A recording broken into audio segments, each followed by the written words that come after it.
Good morning दोस्तों, स्वागत है आप सबों का मेरे YouTube channel that is biology eight finger tips by Saurabh Yadav. दोस्तों, आज मैं आप लोगों के लिए क्लास 12 की जो हमारी लेक्चर सीरीज चल रही है दैट इज ह्यूमन रिप्रोडक्शन, उसमें जो टॉपिक है next topic that we are going to deal with the mammary glands. देखिए, अगर कोई भी मैमल होगा, एनी मैमल, नहीं हमारे हम ही मैमल नहीं होते हैं, बहुत सारे और भी होते हैं, काऊ, बफेलो, अगर वो मैमल है तो बेटा जी उसके अंदर में एक एक्सेसरी ग्लैंड जो पाई जाती है, पेयर्ड ग्लैंड पाई जाती है, that is called as the mammary gland. और ये मेमोरी ग्लैंड ही बेसिकली मदद करती है in order to feed the young ones, यानी जो नए बच्चे शिशु पैदा होते हैं उनको प्रोटेक्ट करने का, उनको बचाने का और उनको डेवलप करने के लिए बेटा जो ब्रेस्ट से जो मिल्क निकलता है वो बहुत ही ज़्यादा लाभदायक होता है। तो आज देखेंगे कि किस तरह से what are the structure of this mammary glands, कहाँ से निकलेगा, किस तरह से सीक्रेट होगा। उससे पहले कुछ पॉइंट्स हम जानने की कोशिश करते हैं that is related to the mammary glands which are frequently asked. मुझे याद है सुडोरीफेरस ग्लैंड पूछा गया था, ठीक है। तो देखते हैं कि क्या क्या इंपॉर्टेंस है इसकी, लाइन बाय लाइन हम जाते हैं। देखिए, पहला, अ functional mammary gland is the characteristic of all female mammals. यानी बेटा जी अगर वो फीमेल की बात कर रहे हैं, मैमल्स में भी किसकी बात कर रहे हैं, फीमेल मैमल्स की बात कर रहे हैं, तो बेटा जी ऑब्वियसली भाई मैन तो रिप्रोड्यूस नहीं करता है ना, मैन बच्चे को नहीं पैदा करता है, तो कौन करता है, ऑब्वियसली फीमेल करती है। तो फीमेल जो होती है वही फीड करती है। तो फीमेल जो मैमल्स होंगी उनके अंदर में बेटा जी मेमोरी ग्लैंड्स फंक्शनल होगा। क्या होगा, फंक्शनल होगा, ध्यान रखिएगा। So a functional mammary gland is the characteristic of all female mammals, यानी यहाँ पे वो फंक्शनल है। अगर बात कर लेते हैं इन केस ऑफ मेन की बात करेंगे, यानी कि हम लोग, तो हमारे अंदर में भी मेमोरी ग्लैंड है लेकिन वो नॉन फंक्शनल है, या एक तरह से वेस्टिजियल कह सकते हैं, जो आपके एकदम लास्ट में लिखा हुआ है, यहाँ भी लिखा हुआ है, हम देखेंगे। तो हमारे अंदर में नॉन फंक्शनल है, लेकिन कभी कभार किसी गायनिकोमैस्टिया हो जाती है, कोई बीमारी हो जाती है, तो बेटा उसमें हमारे अंदर से भी सिक्रेशन होने लगता है। लेकिन याद रखिए वो वेस्टिजियल है हमारे अंदर में, लेकिन किस में एक्टिव है, तो याद रखिएगा फीमेल के अंदर में एक्टिव है, because she has to feed the young ones. Okay, now the main point which we are going to discuss is the, बेटा ये पूछा जाता है कि ये जो मेमोरी ग्लैंड है ये क्या है, तो ये बेसिकली मॉडिफाइड स्वेट ग्लैंड है। ध्यान रखिएगा, ये एक मॉडिफाइड स्वेट ग्लैंड है। सो पहला तो पॉइंट आपको यही लर्न करना होगा, mammary gland is modified sweat gland. Sweat gland का दूसरा नाम भी होता है sudoriferous gland, to produce milk to feed the infants. तो ये बड़ा ही इंपॉर्टेंट पॉइंट है, इसको आपको लर्न करना होगा कि मेमोरी ग्लैंड किसका मॉडिफिकेशन है। So mammary gland is basically modification of sweat glands और sudoriferous gland in order to produce milk. तो ये बेसिकली पहले क्या था, स्वेट ग्लैंड रहा होगा, लेकिन बाद में ये मॉडिफाइड होके किस में कन्वर्ट हो गया, ऑब्वियसली मेमोरी ग्लैंड में। और इससे क्या हुआ भैया, पसीने की जगह पे मिल्क इजेक्ट आउट होने लगा। सो आप भूलिएगा नहीं, mammary gland is a modified sweat gland और sudoriferous gland to produce milk to feed infants. Okay, अब ये जो बेसिकली अगर देखेंगे तो ये फ्रंट व्यू है मेमोरी ग्लैंड्स का।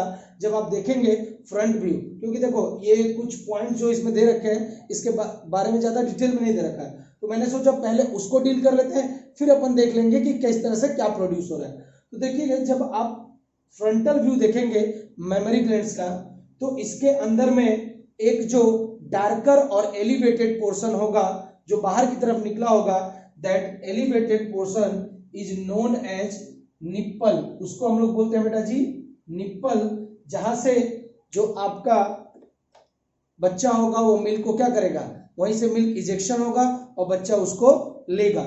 सो निप्पल जो डार्कर रीजन है, जो एलिवेटेड रीजन है, छोटा सा रीजन, उसी को बोला गया बेटा निप्पल। और जो एरिया उसके चारों तरफ है वो भी बहुत ही डार्कर रीजन का होता है, तो वो है बेटा एरियोला। किसी किसी बुक में इसको एरियोला मैमी भी नाम दिया जाता है। तो जस्ट उसके बगल में जो हरे कलर से दिखा रहा है that is the darker region, जिसको हम लोग बोलते हैं एरियोला मैमी। पहले तो याद रखिएगा जो एलिवेटेड पोर्शन होगा बाहर की तरफ निकला होगा वो है बेटा जी निप्पल, जहां से मिल्क इजेक्शन होगा। फिर उसके जस्ट बगल में जो हरे कलर से दिख रहा है आपको ये डार्कर रीजन, उसको हम लोग एरियोला मैमी कहते हैं। अब खुद तो सुनिएगा ध्यान से, खुद तो ये जो मेमरी ग्लैंड है ये मॉडिफाइड स्वेट ग्लैंड है, लेकिन ये जो एरियोला मैमी होती है यहाँ पे कुछ स्मॉल स्मॉल पैचेस में आपके सीबेसियस ग्लैंड भी मौजूद होते हैं। नोट डाउन करिएगा, खुद ध्यान से सुनिएगा, खुद जो है मेमरी ग्लैंड एक मॉडिफाइड स्वेट ग्लैंड है, लेकिन एरियोला मैमी के आसपास में सराउंड में कुछ रेड रेड पॉइंट्स मैंने दिखाए हुए हैं। तो ये एरियोला मैमी में कुछ ऑयल प्रोड्यूसिंग ग्लैंड्स भी पाई जाती है, that is called as the sebaceous gland और also found in the areola mammae. अब कई बार बेटा क्वेश्चन पूछ लिया जाता है कि सपोज करो कोई एक लेडी है जिसको बच्चा हुआ है, वो केवल 6 ही महीना फीड कर रही है अपने बच्चे को, और कोई कोई तो 5-6 साल तक या 3-4 साल तक फीड करती रहती है। तो बेसिकली बेटा होता क्या है, देखिए एक हार्मोन है that is known as the love hormone, यानी ऑक्सीटोसिन को हम लोग बोलते हैं बेटा जी लव हार्मोन। सुन लीजिएगा, ऑक्सीटोसिन जिसको हम लोग बोलते हैं लव हार्मोन, ये सुनिए लव हार्मोन क्यों बोलते हैं बेसिकली। देखिए बेटा मम्मी जो होती है बहुत केयर करती है अपने बच्चे की। जैसे ही बच्चा रोएगा ना, बच्चा रोया उसके मन में ओ माय गॉड मेरा बच्चा भूखा हुआ है, क्या चाहिए उसको, मिल्क चाहिए। तो बेटा जी ये जो सुनने मात्र से उसके अंदर में क्या हो जाता है, एक सेंसेशन जगता है और मैसेज जाता है ब्रेन के पास में, हाइपोथैलेमस के पास में, हाइपोथैलेमस पोस्टीरियर पिट्यूटरी को देता है, वहां से तुरंत सिक्रेशन होने लगता है, ओ माय गॉड बच्चा भूखा है, क्या चाहिए उसको, मिल्क चाहिए। तो मिल्क कहाँ से इजेक्ट आउट होगा, obviously milk ejecting hormone is the oxytocin hormone, तो वहां से ऑक्सीटोसिन आ जाता है। प्रोड्यूसिंग हार्मोन अलग है, ध्यान रखिएगा, मिल्क जो प्रोड्यूस करता है प्रोडक्शन हार्मोन होगा वो होता है बेटा आपका बेसिकली अगर देखेंगे तो वो भी पिट्यूटरी ग्लैंड से ही निकलता है, that is called as the prolactin hormone, milk को प्रोड्यूस करने। लेकिन मिल्क को इजेक्ट करने के लिए आपका क्या होगा बेटा जी, ऑक्सीटोसिन लव हार्मोन आएगा। तो सुनिएगा, जब कोई बच्चा जब तक शक करता रहता है, जैसे 6 महीने के बाद में भी शक कर रहा है, तो ये जो एरियोला पार्ट जो होता है बहुत ही सेंसिटिव होता है।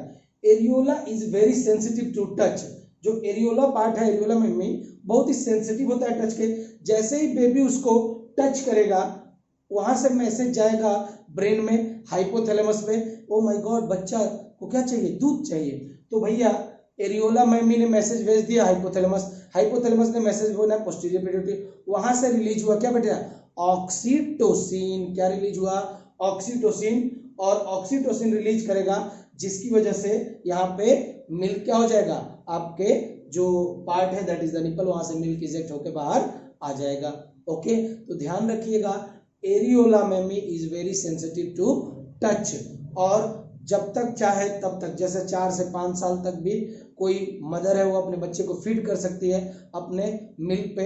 वो बेसिकली किस चीज पे डिपेंड कर रहा है कि बेटा अगर वो शक करेगा तो लव हार्मोन सीक्रेट होगा, तो वहां से मिल्क इंजेक्शन चलता रहता है जब तक वो चाहे तब तक। कुछ मम्मियाँ फिगर कॉन्शियस होती हैं तो 6 महीने बाद नहीं पिलाती हैं, दूध नहीं पिलाएं, लेकिन बेटा जी ये ध्यान रखिएगा जितना ज़्यादा बच्चा फीड करता है मम्मी के मिल्क पे वो उतना ही स्ट्रांग होता है, because there are lots of antibodies that are delivered from this mother to the children by the help of this small milk. Okay, now देख लीजिए जो मैंने बातें बोली, nipple is a pigmented structure which is elevated knob like. देखिए nipple क्या है, जो ऊपर दिख रहा है पिगमेंटेड स्ट्रक्चर, यानी कि ये भी कलरफुल होगा, elevated knob like structure at the apical part of the mammary gland, mammary gland के एकदम एपेक्स पे होगा।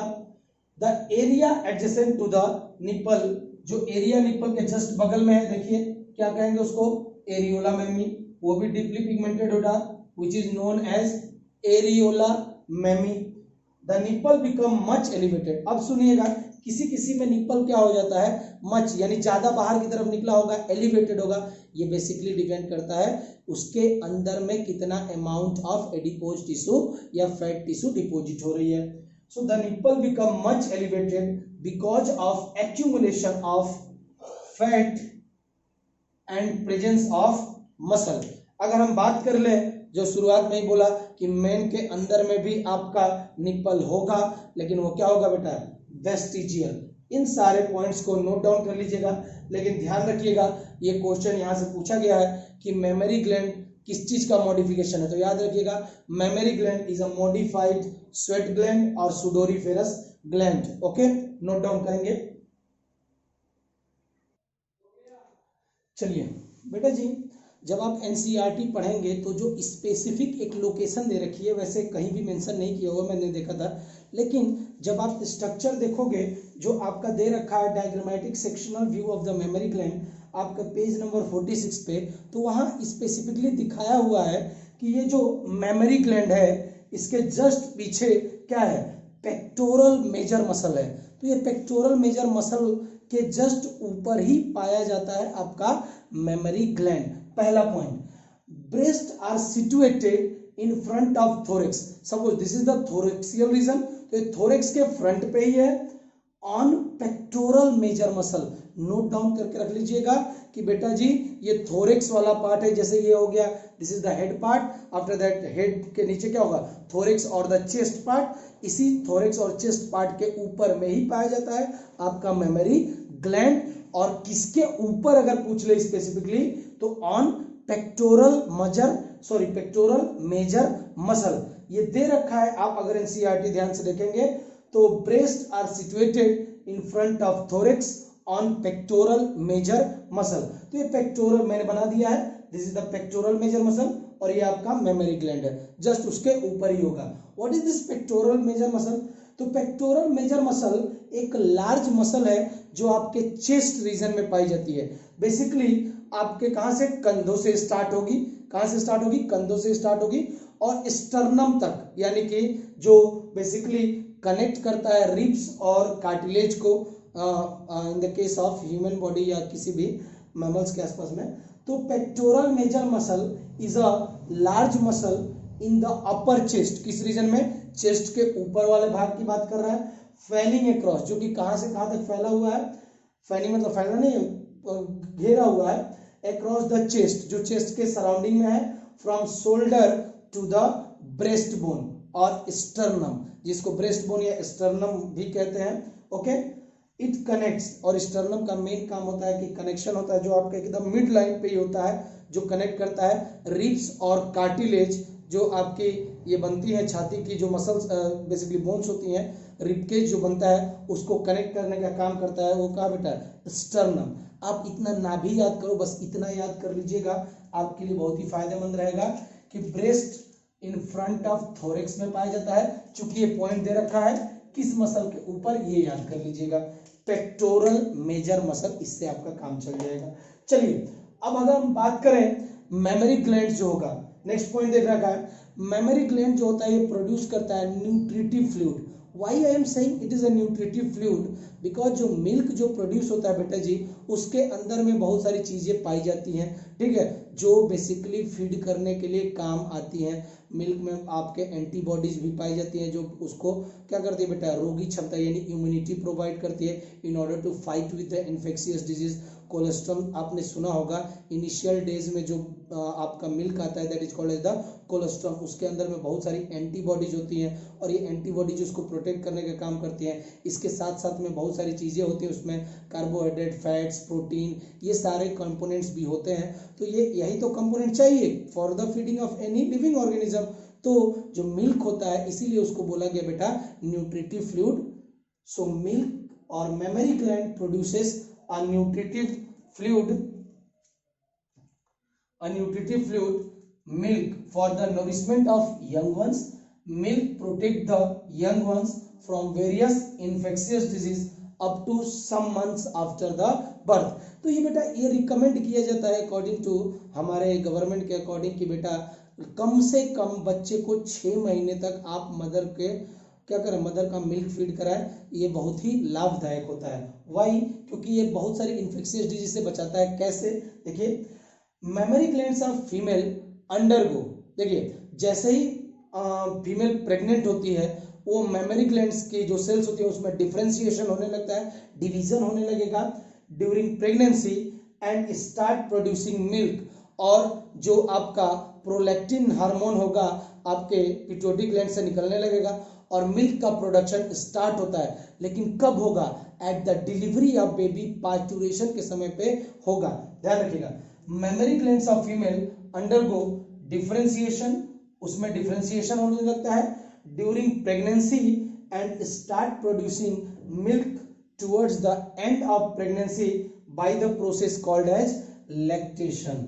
तो ये याद रख लीजिएगा, लैक्टेशन का मतलब क्या होता है कि भैया जो मेमोरी ग्लैंड्स है वो डिफरेंशिएट करके पूरी तरह से मैच्योर हो जाएंगी और जब मिल्क प्रोड्यूस करने लगेंगी तो इस प्रोसेस को क्या बोला जाता है बेटा, लैक्टेशन। यानी जब क्या होगा, प्रेगनेंसी के बाद में मिल्क इजेक्ट आउट होने लगता है आपके फीमेल के जो मेमोरी ग्लैंड से, then that is called as the lactation. Lactation is a process through which milk is ejected out from the body of the female. This help mother in feeding the newborn. ये मदद करता है किसको बेटा, mother को, ताकि वो feed कर सके अपने यंग वन को। अब अगले कुछ बातें अगर मैंने आपको बोली कि बेटा हो सकता है कि वो शायद ना दे रखी हो, लेकिन कहीं ना कहीं आप पढ़ेंगे, शायद 4th चैप्टर में दे रखा होगा। तो जो इनिशियल डेज में जो मिल्क आता है ना उसको बोला जाता है बेटा कोलेस्ट्रम। क्या बोला जाता है, यानी लैक्टेशन जब हो रहा है, लैक्टेशन का मतलब क्या होगा, मिल्क जो आपके कहाँ से, ब्रेस्ट या मेमोरी ग्लैंड से निकल रहा है प्रेगनेंसी के जस्ट, क्या होगा बेटा, डिलीवरी के जस्ट बाद में, that is called as the lactation, जो हमने बोल दिया। तो जो इनिशियल डेज में जो लैक्टेशन के इनिशियल डेज होते हैं उनमें जो मिल्क आता है उसको एक स्पेशली नाम से जाना जाता है जिसको बोला जाता है बेटा कोलेस्ट्रम। तो लिखिएगा,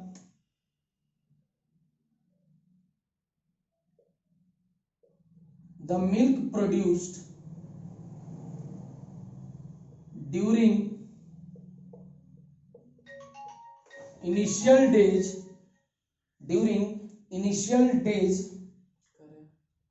of lactation is called as colostrum। Note down कर लीजिएगा, it is called as colostrum.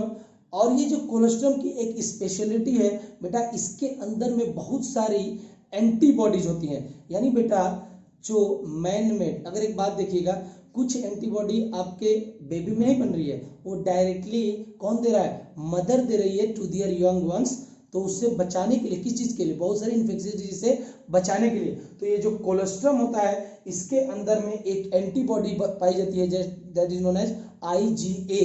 हम जब ह्यूमन हेल्थ एंड डिजीज पढ़ेंगे तो सारी एंटीबॉडीज पढ़ेंगे। आप याद रखिएगा कि कोलेस्ट्रम में कौन सी एंटीबॉडी पाई जाएगी, IgA colostrum, which contain several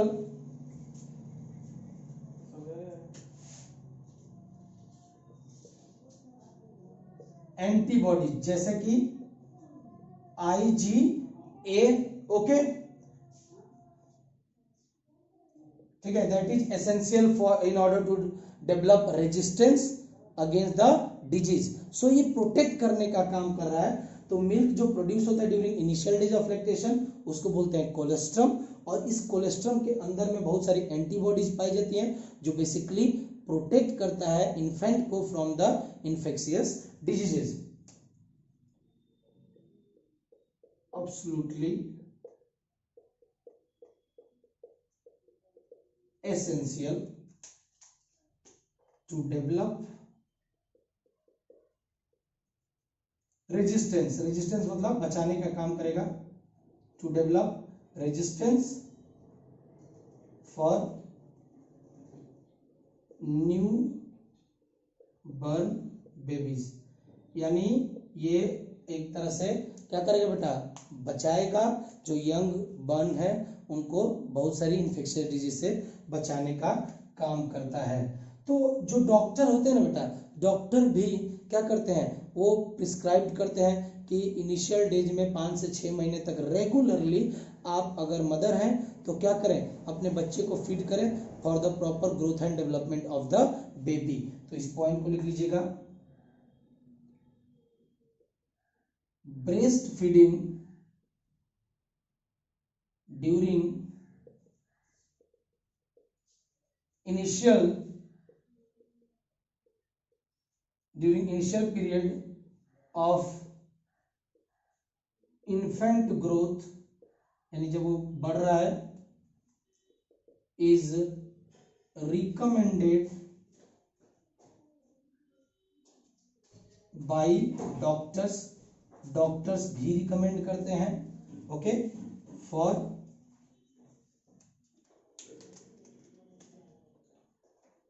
bringing up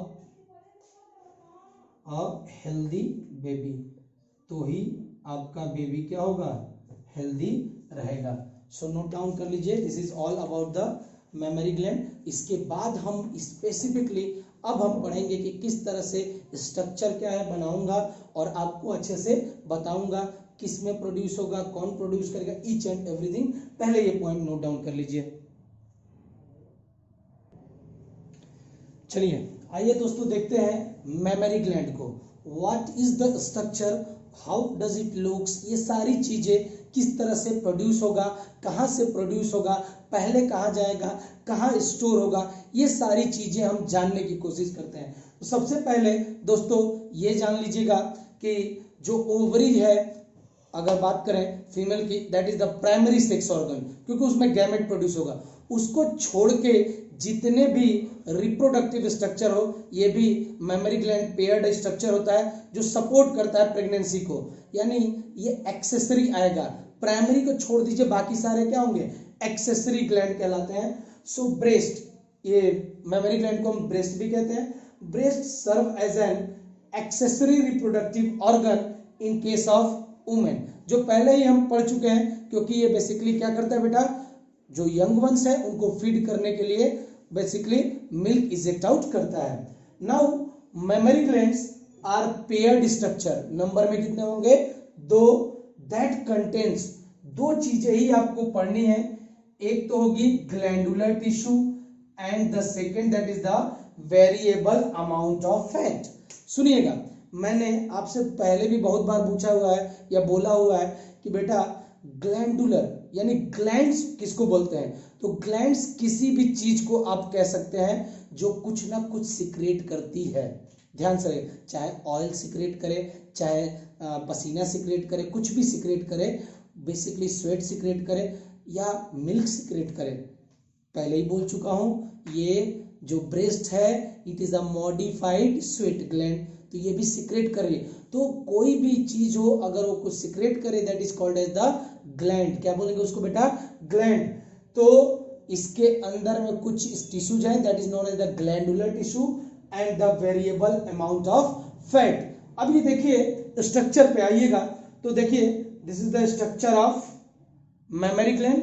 आप देख रहे हैं कि इट कंटेन्स लॉट्स ऑफ, जो रेड रेड बनाया हुआ है, it is the adipose tissue. तो दोस्तों पहले आई थिंक जिपमर में एक बार क्वेश्चन पूछा हुआ था कि फॉर द फर्स्ट टाइम, ध्यान से सुनिएगा, फॉर द फर्स्ट टाइम जो ये एडिपोज टिश्यू बनता है फीमेल के अंदर में, वो कौन से हार्मोन की वजह से बनता है, बताइए। एक क्वेश्चन है सिंपल सा, फॉर द फर्स्ट टाइम ये एडिपोज टिश्यू जमा होता है किसके अंदर में, ब्रेस्ट के अंदर में, मेमोरी ग्लैंड्स के अंदर में, वो किसके इन्फ्लुएंस में, कौन से हार्मोन्स के इन्फ्लुएंस में होता है, कुछ तो आइडिया होगा। अच्छा सुनिएगा, मैं बताता हूं। देखिए मेल की बात करो, मेल में जो सेकेंडरी सेक्सुअल कैरेक्टर आते हैं, वॉइस का भारी हो जाना, दाढ़ी मूंछ आना, वो किसकी वजह से आ रहे थे, टेस्टोस्टेरोन हार्मोन जो टेस्टिस से निकलता था।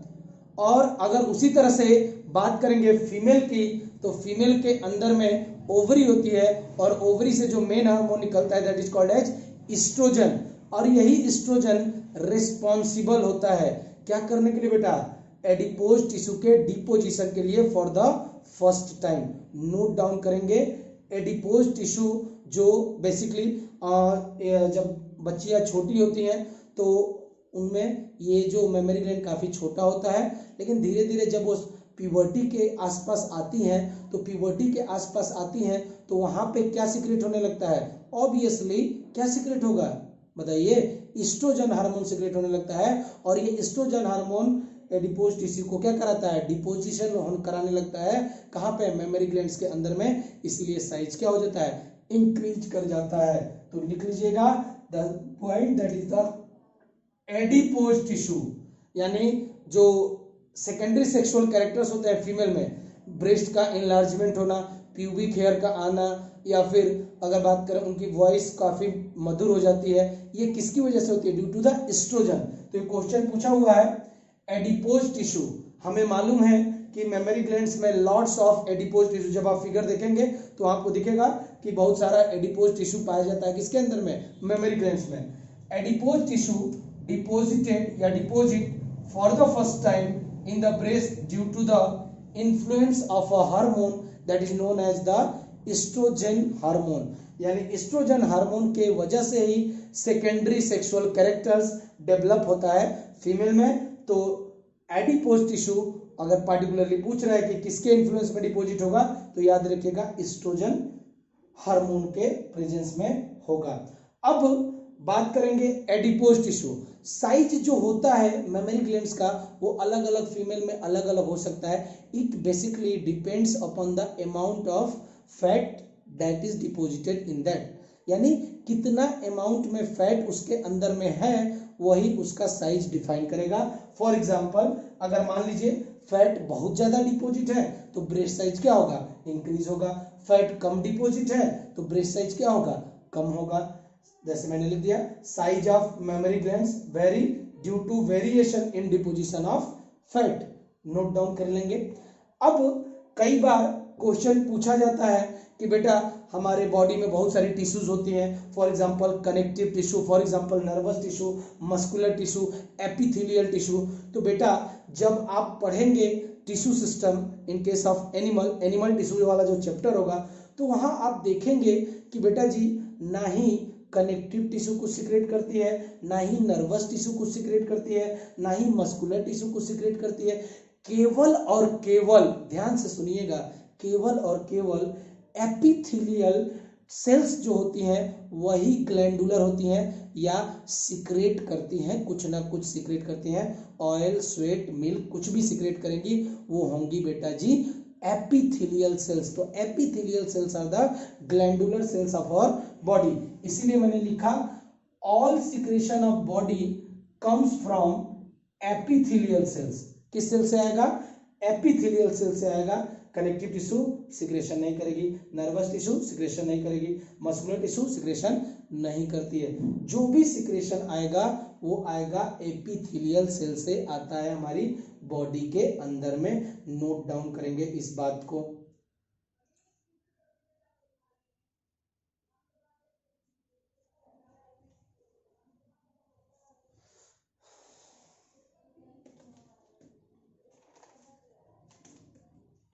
ओके, अब आ जाइएगा, इस पॉइंट को याद रखिएगा कि जितना भी सिक्रेशन होगा वो कहां से होगा, एपिथेलियल सेल से होता है। इसका मतलब इसके अंदर में भी जो मिल्क सिक्रेशन होगा वो किसी ना किसी एपिथेलियल सेल से ही होता है। अब हम जब स्ट्रक्चर देखेंगे मेमोरी ग्लैंड्स का, तो मेमोरी ग्लैंड जो होगी उसके अंदर में, हाँ ये याद रखिएगा, with in each memory gland, ध्यान रखिएगा हर मेमोरी ग्लैंड में 15 से 20 मेमोरी लोब्स पाए जाएंगे। कितने, 15 से 20, 2-3 बना लेते हैं, बड़ा तो बना नहीं सकते हैं। जैसे कि ये मान लीजिए एक बड़ा सा क्या है, मेमोरी लोब, ये एक दूसरा मेमोरी लोब है, ये मान लीजिए एक ये तीसरा मेमोरी लोब है। सो हर, ध्यान रखिएगा, हर each mammary glands contain 15 to 20 mammary lobes, यानी मेमोरी ग्लैंड के अंदर में 15 से 20 मेमोरी लोब्स पाए जाते हैं। तो मैं लिख देता हूं इसको, ये क्या है बेटा जी, मेमोरी लोब्स जो आपके मेमोरी ग्लैंड्स के अंदर में होगा, कितना होगा 15 to 20। तो ये होगा बेटा 15 से 20 मेमोरी ग्लैंड हर, ध्यान से सुनिएगा, कहाँ पे पाया जाएगा, पूरे मेमोरी ग्लैंड्स, दोनों मेमोरी ग्लैंड्स के अंदर में 15 से 20 मेमोरी लोब्स पाए जाते हैं। इसको मैं डायग्राम से आपको रिप्रेजेंट करूंगा ताकि आप आसानी से समझ पाए।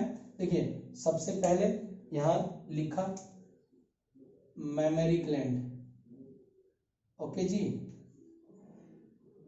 Memory gland. अब इस मेमोरी ग्लैंड के इनसाइड में, मैं यहां लिख देता हूं, मेमोरी ग्लैंड के इनसाइड में, ईच मेमोरी ग्लैंड्स के इनसाइड में कितने होंगे, 15 से 20, कितने होंगे बेटा जी, 15 to 20 मेमोरी लोब्स पाए जाते हैं। 15 से 20 मेमोरी लोब्स पाए जाते हैं with in each memory gland. पहले इस बात को नोट डाउन कर लीजिएगा, बड़ा ही इंपॉर्टेंट है। मेमोरी ग्लैंड है और हर मेमोरी ग्लैंड के या ईच मेमोरी ग्लैंड आप लिख रहे हैं, सबसे बढ़िया रहेगा ताकि आपको कंफ्यूजन ना हो। ईच मेमोरी ग्लैंड के इनसाइड में 15 से 20 मेमोरी लोब्स है।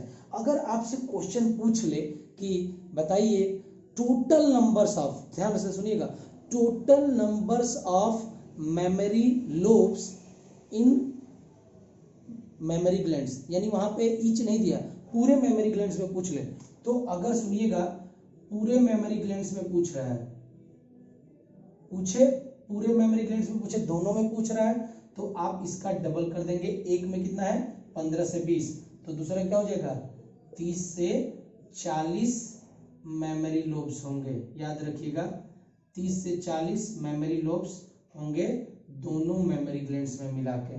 तो ये पॉइंट भी बड़ा इंपॉर्टेंट है। हो सकता है बेटा यहाँ पे दे रखा है एक ओवरी के बारे, सॉरी एक मेमोरी ग्लैंड के बारे में, पूछ ले दोनों के बारे में कि भैया कितने, टोटल कितने मेमोरी लोब्स पाए जाएंगे, तो टोटल याद रखिएगा 30 से 40 होंगे। ठीक है, ये एक ओवरी की बातें हुई थी, लेकिन मैंने बता दिया आपको कहीं से भी कुछ मोल्ड करके पूछ सकता है। ठीक है जी, अरे ठीक है जी। अब सुनिएगा, तो पहला हमने बोला कि जो ग्लैंडुलर टिश्यू, जो आपका जो ये ब्रेस्ट है या मेमोरी ग्लैंड है, उसके अंदर में ग्लैंडुलर टिश्यू जो होती है उसके अंदर में पाया जाता है 15 से 20 मेमोरी लोब्स। तो इसको आप लिखते चले साथ साथ के,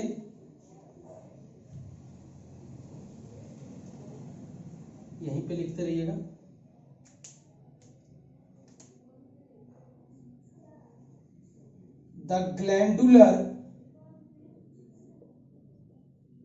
The glandular tissue of each breast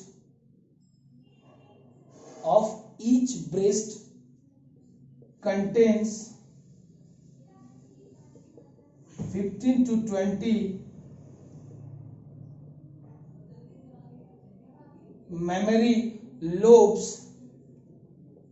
okay, तो जो ग्लैंडुलर टिश्यू होगी, जहां से कुछ सीक्रेट होगा आपके मेमोरी ग्लैंड का, उसके अंदर में 15 से 20 मेमोरी लोब्स होंगे। अब सुनिएगा, हर मेमोरी लोब के अंदर में ये वाला ये वाला ये वाला जितने भी मेमोरी लोब्स हैं, हर मेमोरी लोब्स के अंदर में कुछ क्लस्टर होगा, कुछ गुच्छा होता है सेल्स का, जिसको हम लोग बोलते हैं एल्वियोलाई। क्या कहते हैं बेटा, एल्वियोलाई। नोट डाउन करिएगा। तो इसके अंदर में किसी और कलर से बना लेते हैं, देखते हैं विजिबल है कि नहीं है, थोड़ा सा देखते हैं। ये कुछ I think it will not be visible, तो मैं रेड से बनाने की कोशिश करता हूँ। ठीक है, इसके अंदर में इसको थोड़ा मैं बड़ा बना लेता हूँ, थोड़ा सा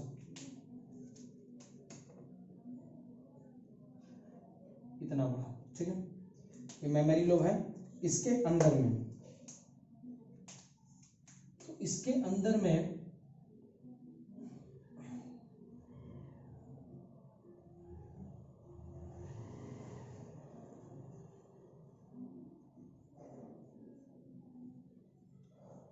मेमोरी, हर मेमोरी लोब्स में कुछ जो पाए जाते हैं बेटा क्लस्टर ऑफ सेल्स पाए जाते हैं जिनको बोला जाता है एल्वियोलाई। एक सिंगल होगा तो आप एनसीईआरटी में देखोगे तो मेमोरी एल्वियोलस लिखा होगा, लेकिन मैं दो हैं तो दोनों को मिला के क्या बोलेंगे एल्वियोलाई। ध्यान से सुनिएगा, एक अगर होगा, एक अगर बोलेगा तो एल्वियोलस बोलेंगे, सिंगुलर टर्म है। लेकिन अगर दोनों को आप लिखोगे तो क्या बोलेंगे एल्वियोलाई। तो मैं लिख लेता हूं एल्वियोलाई, ओके। सिंगुलर यहां कहीं लिख देता हूं, सिंगुलर अगर होगा तो उसको बोलेंगे एल्वियोलस, मेमोरी एल्वियोलस। और अगर प्लूरल की बात करेंगे, एक से ज्यादा होगा तो उसको हम लोग बोलते हैं एल्वियोलाई। क्या बोलेंगे बेटा एल्वियोलाई। तो ये जो क्लस्टर ऑफ सेल्स हैं मेमोरी ग्लैंड के, सॉरी मेमोरी लोब्स के अंदर में, उसको बोलेंगे एल्वियोलाई। तो मैं यहाँ पे लिख देता हूं, ये बेटा जी एल्वियोलाई, ओके। तो यहाँ पे भी लिखना होगा लो 15 से 20 मेमोरी लोब्स कंटेनिंग, क्या कंटेन कर रहा है cluster of cells, containing cluster of cells. इसी को हमने क्या बोला है, this cluster of cell called as alveoli, cells called as alveoli. Note down करिएगा। तो इसके अंदर में जो चीजें पाई जाएंगी, देखिए मेमोरी ग्लैंड, मेमोरी ग्लैंड के अंदर में, हर मेमोरी ग्लैंड के अंदर में कितने मेमोरी लोब्स, 15 से 20 मेमोरी लोब्स। और हर मेमोरी लोब्स के अंदर में कुछ जो होंगे 2, 4, 10 जितने भी हो, कुछ पाए जाएंगे आपके क्लस्टर ऑफ सेल्स। इनको हम लोग बोलते हैं बेटा एल्वियोलाई। सिंगुलर होगा, एक होगा तो एल्वियोलस, अगर एक से ज्यादा होगा तो एल्वियोलाई। अब जो आपके ये बीच बीच में स्ट्रक्चर दिख रहा है, यानी ये मेमोरी लोब है, ये मेमोरी लोब है, ये मेमोरी लोब है, इनके बीच में जो स्पेस है वो कौन ऑक्युपाई करेगा। तो इनके बीच का भी जो स्पेस है, जो यहाँ पे स्पेस है, जो इनके बीच का स्पेस है, इसको कौन ऑक्युपाई करेगा। तो याद रखिएगा एडिपोज टिश्यू ही, सबसे ज्यादा एडिपोज टिश्यू ही इसमें भरा होता है, तो वो एडिपोज टिश्यू ही ऑक्युपाई करेगा। यानी द स्पेस बिटवीन एडजेसेंट, ये मेमोरी लोब है, ये मेमोरी लोब है, ये मेमोरी लोब है, बहुत सारे मेमोरी लोब के बीच में जो स्पेस होता है वो भी इससे के द्वारा फिल किया जाएगा bye the help of adipose tissue. इस पॉइंट को लिख लीजिएगा नोट डाल के, space between lobules, memory lobes या लोब्यूल्स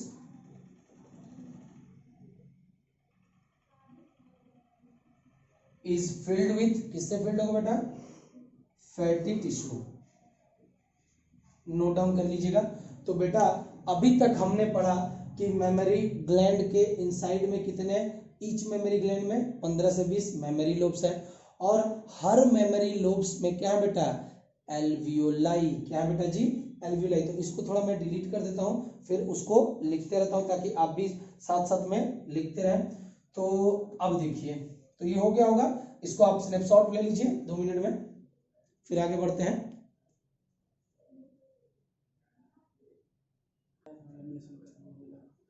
चलिए, तो इसको लिखिएगा। तो पहले मेमोरी ग्लैंड के इनसाइड में 15 से 20 मेमोरी लोब्स हो गए। अब इस 15 से 20 मेमोरी लोब के इनसाइड में क्या है बेटा, अभी हमने बोला क्लस्टर ऑफ सेल्स, जिसको हमने क्या बोलते हैं एल्वियोलाई। क्या बोलेंगे बेटा जी cluster of cells, that is called as alveoli, cluster of cells that is called as alveoli. अब जरा ध्यान से सुनिएगा, ये जो एल्वियोलाई है, ये और ये जो रेड वाला पार्ट दिख रहा है, ये जो ऊपर ऊपर जो सर्कल है वो बेटा बेसिकली एपिथेलियल सेल्स हैं, किसकी एल्वियोलाई की। तो अभी कुछ देर पहले बोला था कि ना ही कनेक्टिव सिक्रेट करेगी, ना ही नर्वस, ना ही मस्कुलर, केवल कौन करेगी एपिथेलियल, क्या करेगी एपिथेलियल सेल्स ही सिक्रेट करेगी। तो ध्यान रखिएगा, जो एल्वियोलाई की सेल्स हैं, जो एपिथेलियल सेल्स हैं एल्वियोलाई की, वो सिक्रेट करेंगी मिल्क। क्या सिक्रेट करेंगी मिल्क। इस बात को ध्यान से सुनिएगा। तो ये जो इसको मैं लिख देता हूं, suppose this is the epithelial cell of alveoli.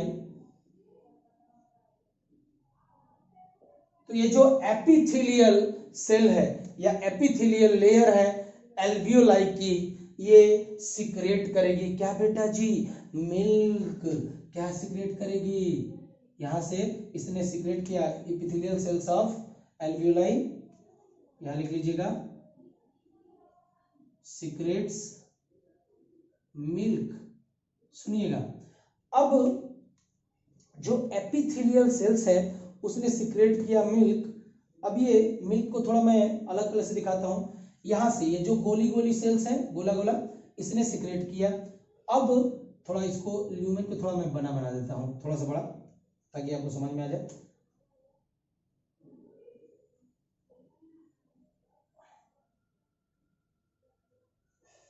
दिख रहा है? ये जो एपिथेलियल सेल्स हैं, जो गोला गोला करके मैंने बनाया हुआ है, एपिथेलियल सेल्स है, इसने मिल्क को इजेक्ट किया, सिक्रेट किया, प्रोड्यूस किया। क्या किया? तो ध्यान रखिएगा, प्रोड्यूस हो रहा है, इजेक्शन नहीं हो रहा है। यहाँ पे मिल्क प्रोड्यूस होगा, एल्वियोलाई के अंदर में मिल्क प्रोड्यूस होता है, मिल्क इजेक्शन कहीं और से होगा, ध्यान रखिएगा। तो epithelial cells of alveoli secrete milk, यानी कि इसके अंदर में मिल्क क्या हो रहा है? प्रोड्यूस हो रहा है। अब ये मिल्क धीरे धीरे यहां से बह के आ जाएगा, यहाँ पे, यहां से बह के आ जाएगा यहाँ पे, यहां से, यानी ये जो बीच वाला पार्ट है इसके अंदर में आपका जो हरा वाला पॉइंट या डॉट मैंने दिखाया है, उसी के अंदर में मिल्क स्टोर्ड होगा। यानी जो ल्यूमेन है, सुनिएगा, जैसे मान लीजिए ये है, यहां पे देखिएगा कुछ इस तरह का है,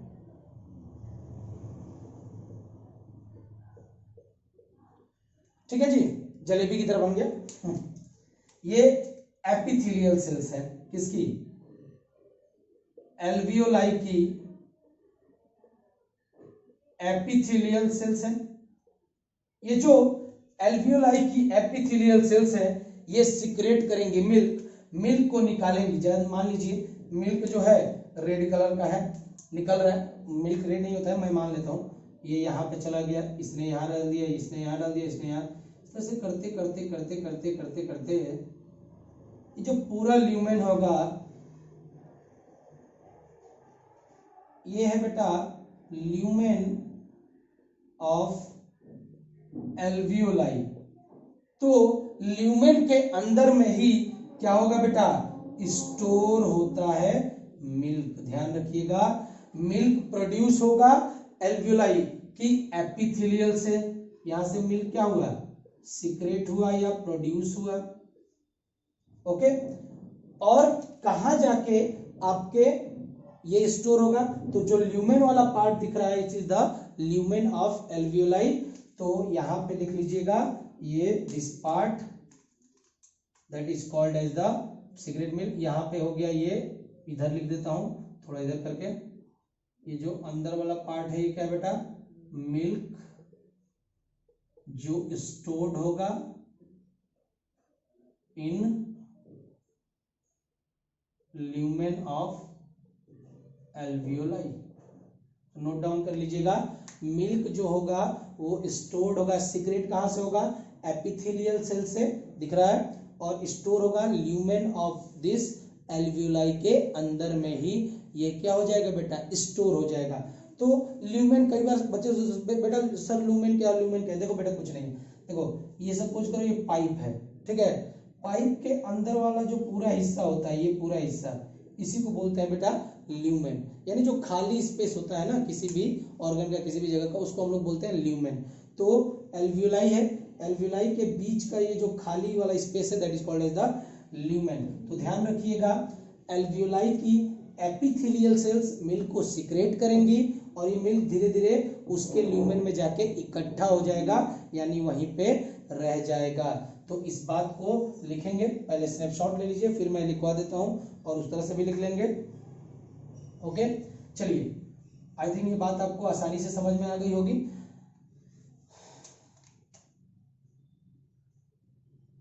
द देखिए एनसीईआरटी में केवल लिखा हुआ है द सेल्स ऑफ एल्वियोलाई, लेकिन हम लिखेंगे द एपिथेलियल, क्योंकि मैंने पहले ही बता दिया कि एपिथेलियल सेल्स होगी एल्वियोलाई की, वही सिक्रेट करती है और कोई नहीं सिक्रेट कर सकती। So the epithelial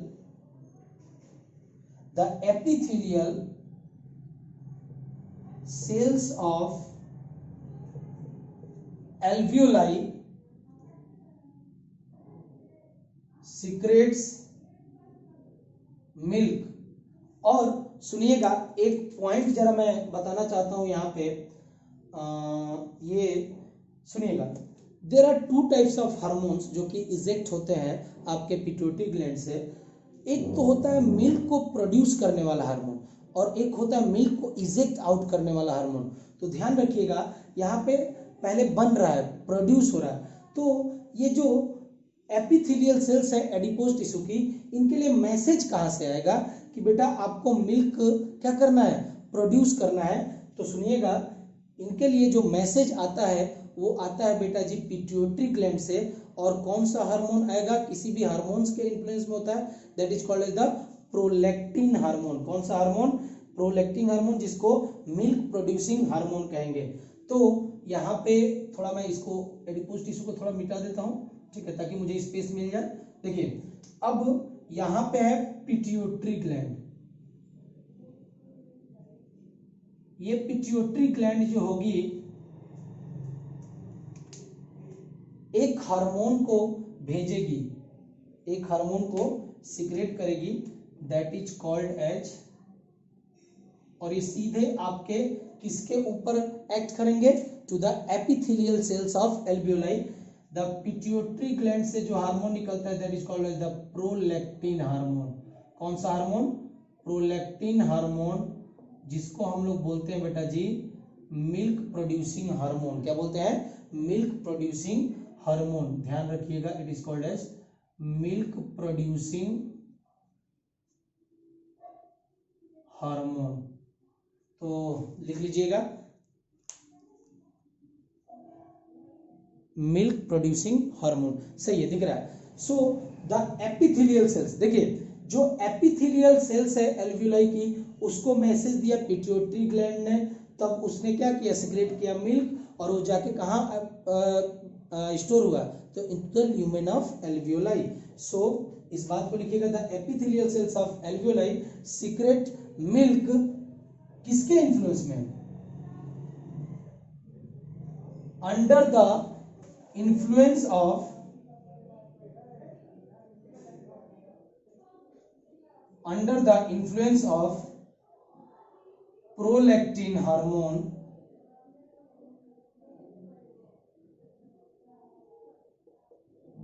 secreted from pituitary gland। Okay, तो एपिथेलियल सेल्स ऑफ एल्वियोलाई ने सिक्रेट किया milk under the influence of prolactin hormone that is secreted from the pituitary gland. Okay, and milk is stored, milk कहाँ stored होगा, lumen में। यहां भी क्या है, मिल्क स्टोर्ड हुआ, तो ये क्या बेटा, मिल्क स्टोर्ड कहाँ हुआ है, ल्यूमेन में। कहाँ स्टोर्ड हुआ है, lumen, that is the lumen of alveoli. And milk is stored in the cavities, या इसी को बोलते हैं lumen of alveoli. Note down कर लीजिएगा, this is about the alveoli. Note down करेंगे, स्नैपशॉट भी ले सकते हैं आप आराम से, ठीक है, कोई जल्दी नहीं है।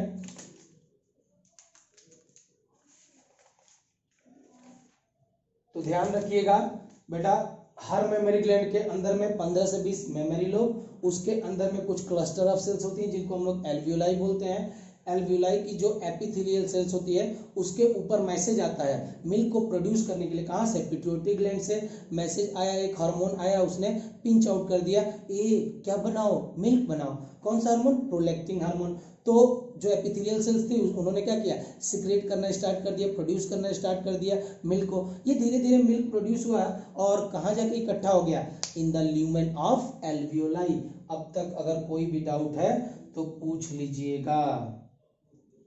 ओके, तो यहां तक समझ में आया। क्लस्टर ऑफ सेल्स को हम लोग एल्वियोलाई बोलते हैं। इसकी एपिथेलियल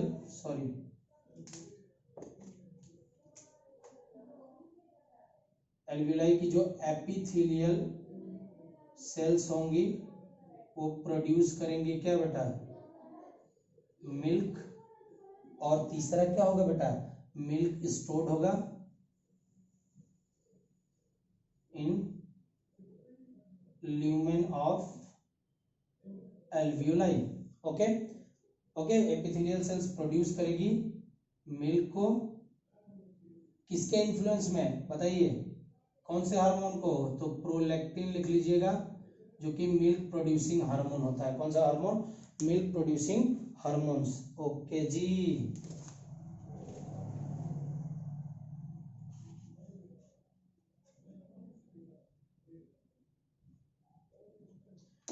लिख लीजिएगा इतनी बातें। चलिए दोस्तों, तो यहां तक हमने पढ़ लिया कि बेटा आपका मेमोरी ग्लैंड है। हर मेमोरी ग्लैंड के इनसाइड में 15 से 20 मेमोरी लोब्स हैं। उसके अंदर में कुछ क्लस्टर ऑफ सेल है जिसको एल्वियोलाई कहते हैं। उसके एपिथेलियल सेल्स मिल्क को प्रोड्यूस करती है under the influence of prolactin hormone. अब ये मिल्क स्टोर्ड हो गया कहाँ पे, ल्यूमेन ऑफ एल्वियोलाई में। लेकिन बेटा इसको यहाँ तक पहुँचाने की जिम्मेदारी हमारी है। जब वहाँ पहुँचेगा तभी तो मिल्क सक आउट होगा। यानी अब देखिएगा, जो हर एल्वियोलाई है, हर एल्वियोलाई से एक पतली डक्ट निकलती है, दैट इज कॉल्ड एज, क्या बोलेंगे उसको, उसको हम लोग बोलते हैं मेमोरी ट्यूब्यूल्स। तो यहां से एक पतली सी डक्ट निकली, यहां से निकली, यहां से भी निकली। ओके, उसी तरह से यहां से भी निकलेगी, यहां से भी निकलेगी, यहां से भी निकलेगी। तो ये जो पतली सी डक्ट आपको दिख रही है, यानी कि जो भी एल्वियोलाई होगा वो ओपन होगा इनटू द मेमोरी ट्यूब्यूल्स। क्या बोलते हैं इसको बेटा, ट्यूब्यूल्स। तो ये जो छोटा छोटा पार्ट दिख रहा है जहां पे हर एल्वियोलाई, ये भी ओपन हो रही है, ये भी, इसको हम लोग बोलते हैं बेटा मेमोरी ट्यूब्यूल्स। तो जो एकदम पतला सा स्ट्रक्चर होगा जहां से एल्वियोलाई से आपका मिल्क सबसे बाहर निकलेगा, that is called as the mammary tubules. So note down करिएगा, इसके आगे की बात हो रही है कि एल्वियोलाई ओपन करेगा into a duct, that is called as the mammary tubules. Okay, so the alveoli opens into mammary tubules. Okay, यानी ये जो मिल्क है अब ये ल्यूमेन से बाहर निकलेगा, किसके माध्यम से, मेमोरी ट्यूब्यूल्स के माध्यम से। अब ये जो धीरे धीरे मेमोरी ट्यूब्यूल्स दिख रहा है, ये मेमोरी ट्यूब्यूल, ये मेमोरी ट्यूब्यूल, ये जो मेमोरी ट्यूब्यूल्स होते हैं, ये मेमोरी ट्यूब्यूल्स अब ज्वाइन हो रहे हैं। तो एक बड़ा मेमोरी ट्यूब्यूल्स जब ये ज्वाइन होगा, ये 3 मेमोरी ट्यूब्यूल्स होंगे, ये ज्वाइन होके, ये वाला पार्ट दिख रहा है, ये भी ज्वाइन होंगे। तो मेमोरी ट्यूब्यूल्स जो होगा ये ज्वाइन होके ओपन होगा इनटू अ डक्ट, थोड़ा सा डायमीटर बढ़ जाएगा, that is called as the mammary duct. So ये फिर ओपन होगा किसमें बेटा, मेमोरी डक्ट में। सो एल्वियोलाई, तो बहुत सारे एल्वियोलाई ओपन हुई किसमें, आपके मेमोरी ट्यूब्यूल्स में। अब क्या हुआ, जब बहुत सारे मेमोरी ट्यूब्यूल्स 1 2 3 यानी कुछ ज्यादा हो गए मेमोरी ट्यूब्यूल्स, जब आपस में कंबाइन होते हैं तो वो बनाएंगे क्या बेटा, मेमोरी डक्ट। सो लिख लीजिएगा नेक्स्ट पॉइंट, वेरियस कंबाइन होंगे mammary tubules, 1 2 3 memory tubules combine हो गए तो उसको हमने क्या बोल दिया, मेमोरी डक्ट। तो वेरियस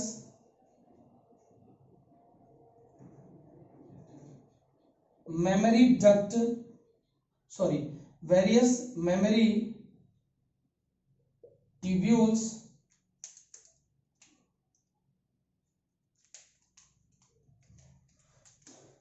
join to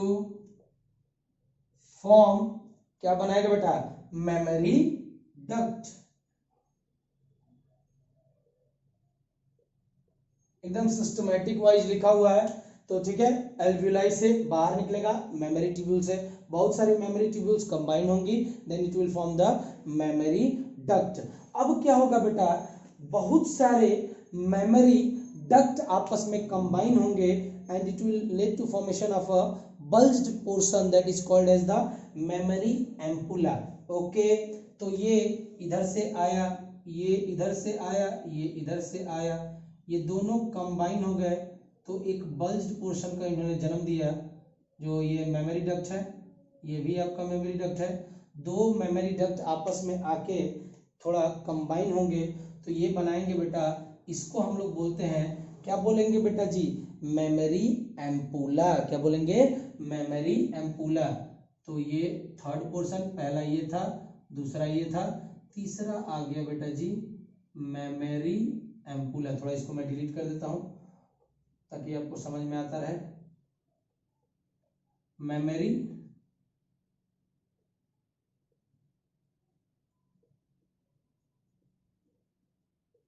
एम्पुला, ठीक है जी। Third that is called as the mammary ampulla, यानी मेमोरी ट्यूब्यूल्स कंबाइन होंगी तो मेमोरी डक्ट बनेगा, मेमोरी डक्ट कंबाइन होंगी तो एक बल्ज पोर्शन बनेगा that is called as the mammary ampulla.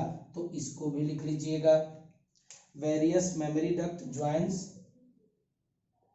Various mammary duct joins to form memory ampulla। Okay जी, okay दिख रहा होगा। अब ये मेमोरी एम्पुला जो होगा ये कनेक्टेड होगा इधर में, इधर से भी अगर मान लो एम्पुला आ रहा है तो ये कनेक्टेड होता है टू द लेक्टिफेरस डक्ट। किससे कनेक्ट होगा, लेक्टिफेरस डक्ट। तो ये वाला जो डक्ट है इसको हम लोग बोलते हैं लेक्टिफेरस डक्ट। तो आपका जो एम्पुला, मेमोरी एम्पुला है, ये कनेक्टेड होगा to the duct that is given, जो आपके निपल के जस्ट बगल में ही होगा, पास में ही होगा, that is called as the lactiferous duct through which milk is sucked out. जहां से मिल्क को हम क्या करते हैं बेटा, सक्ड आउट करते हैं। और लेक्टिफेरस डक्ट ओपन करती है independently into the memory lobe. तो इसके बाद वाला पार्ट को मैं यहां लिख देता हूं, ठीक है। तो इसके बाद वाला पार्ट को, इसके बाद वाला जो पार्ट होगा, यहाँ पे एरो, यहाँ पे जगह नहीं है तो इसको मैं यहाँ लिख देता हूँ, जो आप आसानी से समझ लोगे। मेमोरी एम्पुला, ये मेमोरी एम्पुला कनेक्ट होगा, बहुत सारे मेमोरी एम्पुला कनेक्ट होंगे और वो खुलेंगे किसमें बेटा, लेक्टिफेरस डक्ट में। सो यहाँ मैं लिख देता हूँ, इसके बाद वाला पार्ट है, यहाँ पे आप लिखेंगे मेमोरी एम्पुला। ओके जी, is connected to lactiferous duct। किससे कनेक्ट होगा, lactiferous duct through which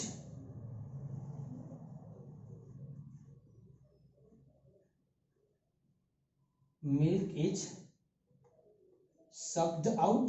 जहां से मिल्क को क्या किया जाता है बेटा, बाहर खींचा जाता है। और अगर आप देखोगे लेक्टिफेरस डक्ट इंडिपेंडेंटली ओपन हो रही है, किसके अंदर में, तो निप्पल के अंदर में ओपन होगी। इस पॉइंट को भी लिख लीजिएगा, lactiferous duct opens independently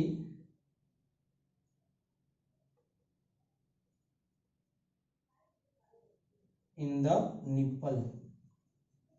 okay जी, नोट डाउन कर लीजिएगा। दिस इज ऑल अबाउट बेटा जी क्या, तो एक सिस्टमैटिक ढंग से भी लिख दिया कि हर मेमोरी ग्लैंड के इनसाइड में कितने लोब्स होंगे, 15 से 20 लोब। उसके अंदर में कुछ क्लस्टर ऑफ सेल्स होती हैं, ये लिखा था, क्लस्टर ऑफ सेल्स होती हैं, तो जो कि एल्वियोलाई कहलाती हैं। और फिर इसके अंदर में मैंने लिखा था कि इसकी एपिथेलियल सेल, कौन सी, एल्वियोलाई की एपिथेलियल सेल्स क्या प्रोड्यूस करती हैं, मिल्क को प्रोड्यूस करती हैं या सीक्रेट करती हैं। ओके, और मिल्क कहाँ पे ये होता है, स्टोर होता है, तो मिल्क जो होता है ल्यूमेन में, तो ल्यूमेन जो होता है एल्वियोलाई, वहाँ पे मिल्क क्या होता है, स्टोर होता है। ओके, फिर अब ये एल्वियोलाई सब एल्वियोलाई से ओपन होंगी, हर एल्वियोलाई ओपन होती है एक थिन डक्ट में, that is called as the mammary tubules, यानी ये एल्वियोलाई ये एल्वियोलाई ये एल्वियोलाई ओपन हुई मेमरी ट्यूब्यूल्स में। सो लिख दिया the alveoli opens into the mammary tubules. अब जब बहुत सारी मेमरी ट्यूब्यूल्स कंबाइन होंगी तो it will lead to the formation of mammary duct. So various mammary tubules join to form mammary duct, और जब बहुत सारी मेमरी डक्ट मिल जाएंगी तो it will form to the mammary ampulla. Okay, और फिर ये मेमरी एम्पुला किसमें खुलेगा, लेक्टिफेरस डक्ट में, और लेक्टिफेरस डक्ट खुद बाहर खुलता है, ओपन होता है इनटू द निपल, और वहीं से बेटा जी बच्चा निपल को पकड़ता है और वहां से मिल्क सक आउट करता है by the lactiferous duct. Note down कर लेंगे तो एक जो ये डायग्राम है इसको आप आसानी से समझ भी पाएंगे। एक चीज जो मुझे बतानी है क्योंकि कई बार कंफ्यूजन हो जाता है, ध्यान रखिएगा, मिल्क प्रोड्यूसिंग हार्मोन, जो मिल्क को प्रोड्यूस करता है उसको हम लोग बोलते हैं प्रोलैक्टिन हार्मोन। क्या बोलते हैं बेटा जी, प्रोलैक्टिन हार्मोन। ओके, जो कि आपके पिट्यूटरी ग्लैंड से ही निकलता है। फिर जो सेकंड वाला है मिल्क इजेक्शन हार्मोन, जो मिल्क को इजेक्ट आउट करने में मदद करेगा, जो स्टार्टिंग में ही बोल दिया था वो होगा बेटा ऑक्सीटोसिन। याद कर लीजिएगा, ऑक्सीटोसिन, जब बच्चा रो रहा है तो मदर को मैसेज जाएगा, तो वो क्या करेगी, प्यार वाला हार्मोन है, मेरा बच्चा रो रहा है मुझे फीड करना है, तो इसलिए वो मैसेज भेजेगी और वहां से मैसेज आएगा, ऑक्सीटोसिन रिलीज होगा, और तब ऑक्सीटोसिन क्या करेगा, इजेक्ट आउट कराएगा, मिल्क इजेक्शन हार्मोन मिल्क को इजेक्ट आउट कराएगा। प्रोड्यूस कौन कराता है, प्रोलैक्टिन, इजेक्ट आउट कौन कराता है, ऑक्सीटोसिन। नोट डाउन करेगा, this is all about memory gland. बेटा अगर आपको ये लेक्चर अच्छा लगा हुआ हो तो काइंडली लाइक एंड सब्सक्राइब करना ना भूलें। Thank you all.